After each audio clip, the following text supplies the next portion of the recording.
Now let us discuss the concept of electric current. अब हम discuss करते हैं कि इलेक्ट्रिक करंट क्या होता है। तो सबसे पहले हमें पता होना चाहिए कि जब भी कभी हम इलेक्ट्रिसिटी किसी भी सर्किट में से फ्लो करती है तो वो किसकी वजह से करती है, वो इलेक्ट्रिक करंट की वजह से फ्लो करती है। तो जब ये इलेक्ट्रिसिटी किसी सर्किट में से फ्लो करेगी, या हम बोलेंगे कि electric current is flowing from a circuit या थ्रू अ सर्किट, तो it will be converted into light energy, heat energy. ये हमने पिछले वीडियो में भी डिस्कस किया है कि हमारी इलेक्ट्रिसिटी किस किस तरह की एनर्जी में कन्वर्ट हो सकती है। तो वो सब तभी होगी जब इलेक्ट्रिक करंट फ्लो करेगा। तो जब भी कभी किसी सर्किट में से इलेक्ट्रिक करंट फ्लो करेगा तो हमारा कोई भी जो सोर्स होगा उसमें दो टर्मिनल्स होंगे, एक उसमें पॉजिटिव टर्मिनल होगा और एक उसमें नेगेटिव टर्मिनल होगा। तो जब भी करंट हमारा फ्लो करेगा, कन्वेंशनल डायरेक्शन हमारे करंट की क्या है, it is flowing from a positive terminal to the negative terminal. मतलब वो पॉजिटिव टर्मिनल से करंट फ्लो होके किधर जा रहा है, नेगेटिव टर्मिनल पे। तो अब हमें सोचना ये है कि करंट फ्लो क्यों कर रहा है। तो उसके लिए हमारे, अगर हम थोड़ा सा आगे चल के सोचें तो हमारे पास क्या है कि हर एक मैटर के अंदर क्या है, एटम्स है। एटम के अंदर इलेक्ट्रॉन्स भी होते हैं, प्रोटॉन्स भी होते हैं और न्यूट्रॉन्स भी होते हैं। जो प्रोटॉन्स है वो पॉजिटिवली चार्ज है, जो इलेक्ट्रॉन्स है वो नेगेटिवली चार्ज है। तो अगर मैं एटम लूँ तो उसका जो सेंटर है वो न्यूक्लियस है और बाहर हमारे इलेक्ट्रॉन्स हैं। तो ये जो बाहर हमारे ऑर्बिट्स हैं जिनमें इलेक्ट्रॉन्स घूम रहे हैं वो हमारे नेगेटिवली चार्ज हैं। जो अंदर है, जो न्यूक्लियस है, उसमें हमारे न्यूट्रॉन्स भी हैं जिन पे कोई चार्ज नहीं है और वहां पे प्रोटॉन्स भी हैं जिनका पॉजिटिव चार्ज है। तो अब सोचा जाए तो हर एटम में इलेक्ट्रॉन्स भी हैं, प्रोटॉन्स भी हैं, न्यूट्रॉन्स भी हैं, लेकिन इलेक्ट्रिक करंट कुछ एक मैटर में से ही निकल सकता है या कुछ टाइप के मटेरियल्स हैं जिनमें से करंट फ्लो करता है।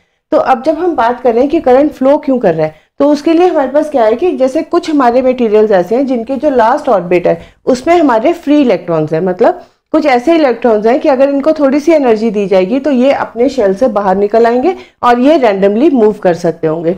तो अब जब हम इसके साथ, मतलब हमारा ऐसा डिवाइस, ऐसा मटेरियल जिसके अंदर हमारे ऐसे इलेक्ट्रॉन्स हैं, ऐसा है जिसमें कि फ्री इलेक्ट्रॉन्स हैं, तो अगर मैं उसको एक पॉजिटिव और नेगेटिव टर्मिनल के बीच में लगा दूंगी तो क्या होगा, एक ऑर्डर्ड मोशन होगी इलेक्ट्रॉन्स की, and electrons will be flowing from the positive terminal to the negative terminal. तो हम कहते हैं कि हमारे वो मटेरियल्स जिनमें ये वेलेंट इलेक्ट्रॉन्स हैं या जिनमें फ्री इलेक्ट्रॉन्स हैं वो हमारे करंट को फ्लो करना, उनमें से करंट हमारा फ्लो हो सकता है, क्योंकि ये जो इलेक्ट्रॉन्स हैं ये हमारे चार्ज कैरियर्स हैं।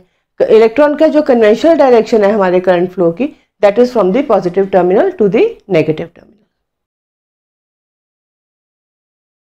Now let us discuss something more about the concept. अब हम डिस्कस करते हैं कि हमारे जो करंट की डायरेक्शन है वो क्या रहेगी। That means direction of current.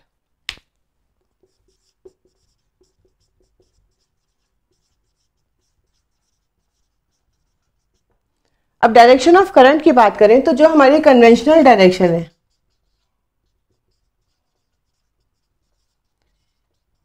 Conventional direction is from positive to negative, but actual क्या है, actual direction is from negative terminal to positive terminal. बात सबसे पहले ये आती है कि ऐसा क्यों है कि दो तरह की डायरेक्शंस है, एक हम कहते हैं कन्वेंशनल डायरेक्शन और एक हम कहते हैं एक्चुअल डायरेक्शन। बात वही है कि पहले हमारा करंट डिस्कवर हुआ था और बाद में ये पता चला था कि ये इलेक्ट्रॉन्स की वजह से फ्लो कर रहे हैं। मतलब जब भी हम डिस्कवरीज कर रहे थे तो सबसे पहले हमें क्या पता चला कि करंट फ्लो करता है, उसके बाद हमें पता चला कि ये जो करंट है ये इलेक्ट्रॉन्स की वजह से फ्लो करता है। तो जब तक हमें सिर्फ यही पता था कि करंट फ्लो करता है तो हमारी एक कॉमन सी डेफिनेशन थी कि कोई भी चीज़, अगर हम फिजिक्स की टर्म्स में बात करें कि ऊपर से नीचे फेंकते हैं, तो हम ऊपर से कोई भी चीज़ फेंकते हैं तो वो नीचे जाती है, तो हम कहेंगे कि जो ऊपर से नीचे जा रही है that means it is going from higher potential to lower. मतलब ऊपर जो है वो ज़्यादा एनर्जी होती है, नीचे जाने तक उसकी एनर्जी कंज्यूम हो जाती है। मतलब हमेशा जो है it goes from higher potential to the lower potential. तो अब जब बात कर रहे थे डायरेक्शन की करंट की, अब हमें ये तो पता नहीं था कि इलेक्ट्रॉन्स की वजह से, तो हमने ये माना कि जो पॉजिटिव टर्मिनल है वो हमारा हायर पोटेंशियल पे और जो नेगेटिव टर्मिनल है वो हमारा लोअर पोटेंशियल पे है। तो फिर हमने उसी डेफिनेशन को आगे लेके चले कि करंट, क्योंकि हर चीज पॉजिटिव हायर से लोअर की तरफ जाती है,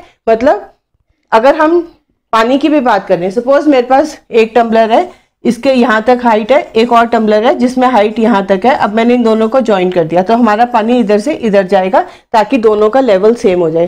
तो ये क्यों होता है, क्योंकि हायर जिस साइड पे हायर है उस साइड से दूसरी तरफ जाके वो बैलेंस को मेंटेन करने की कोशिश करेगा ताकि दोनों तरफ एक जितना हो। तो हम कह सकते हैं कि हमेशा हायर से किस तरफ जाता है, लोअर से। तो अब जब करंट की बारी आई तो जो हमने पॉजिटिव टर्मिनल था उसको हमने हायर पोटेंशियल बोला, जो नेगेटिव टर्मिनल था उसको हमने लोअर पोटेंशियल बोला। तो हमने बोला कि करंट हमारा हायर से लोअर की तरफ जा रहा है। तो ये तो हमारी डेफिनेशन आ गई करंट की। फिर हमारी डायरेक्शन आई करंट की, और इसके बेस पे हमने और बहुत सारे अपने रूल सेट कर दिए, बहुत सारे हमने और चीजों को भी एक्सप्लेन कर दिया। और in due process after some years हमें ये पता चला कि अच्छा ये करंट तो किसकी वजह से था, इलेक्ट्रॉन्स की वजह से। अब जब इलेक्ट्रॉन्स की वजह से करंट फ्लो कर रहा है तो ये हमें सोचना पड़ेगा कि करंट हमारा नेगेटिवली चार्ज है, इलेक्ट्रॉन हमारा नेगेटिवली चार्ज है। तो वो नेगेटिव चार्ज होने की वजह से वो नेगेटिव टर्मिनल की तरफ तो जा ही नहीं सकता, क्योंकि जो भी नेगेटिव है वो किसकी तरफ अट्रैक्ट होगा, पॉजिटिव की तरफ। तो इसका मतलब अगर हम एक्चुअल बात करें, जब हमें डेफिनेशन क्लियर हो गई कि करंट किसकी वजह से है, इलेक्ट्रॉन्स की वजह से, तो फिर हमें वहां ये भी क्लियर हो गया कि जो नेगेटिव टर्मिनल उसको हम नेगेटिव क्यों कह रहे हैं, क्योंकि वहां पे हमारे इलेक्ट्रॉन्स ज्यादा हैं। तो अब वो इलेक्ट्रॉन्स किसकी तरफ जा रहे हैं, पॉजिटिव की तरफ जाएंगे। तो जो एक्चुअल डायरेक्शन हो गई वो नेगेटिव से पॉजिटिव की तरफ जाने लगे, क्योंकि नेगेटिव टर्मिनल हमारा वो टर्मिनल था जहां पे नंबर ऑफ इलेक्ट्रॉन्स ज्यादा थे, and they will start flowing towards the positive terminal. क्योंकि जब ये हमें पता है कि नेगेटिव हमेशा किसकी तरफ अट्रैक्ट होगा, पॉजिटिव की तरफ होगा। ऐसा तो कभी हो ही नहीं सकता कि इलेक्ट्रॉन्स हमारे ज्यादा तो नेगेटिव टर्मिनल पे है और करंट हमारा पॉजिटिव से और इलेक्ट्रॉन उधर जाएंगे, क्योंकि ये तो पहले ही नेगेटिव है, इसमें और इलेक्ट्रॉन्स तो जाएंगे ही नहीं, क्योंकि नेगेटिव की तरफ नेगेटिव तो जाएगा नहीं, वो तो रिपेल करेंगे। तो वहां जाके हमें एक्चुअली जब ये डेफिनेशन सामने आई कि करंट हमारा इलेक्ट्रॉन्स की वजह से फ्लो करता है और जो नेगेटिव टर्मिनल है वहां पे नंबर ऑफ इलेक्ट्रॉन्स ज्यादा है, तो फिर हमें पता चला कि जो एक्चुअल डायरेक्शन है that is from negative to positive. तो अब हमारा दो तरह की डेफिनेशन हो गई।